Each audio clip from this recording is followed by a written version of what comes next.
अनंग ब्लॉग्स में आप सभी को फिर से स्वागत है। इस बार आलू तोड़ा किया था, पूरा माइनस से भी माइनस में चला गया, लॉस हो गया एक बार।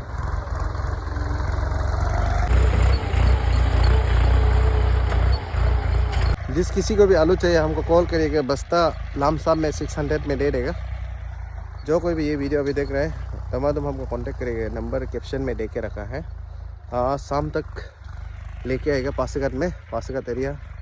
तो अभी हम सिकाबामुन में है अपना बस्ती में, तो यहाँ से पासीघाट लाएगा। जो कोई भी हमको कॉल करेगा उसको 600 में दे देगा। ऑफर एकदम बढ़िया ऑफर चल रहे हैं। आलू खेत से निकला हुआ है, एकदम बढ़िया फ्रेश आलू है।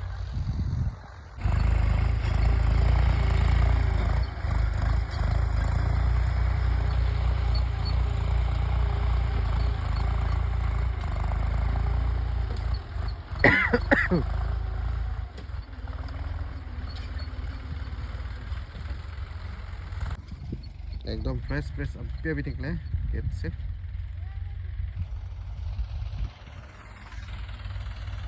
वो आगे में बस्ता में भराया हुआ है पैकेट।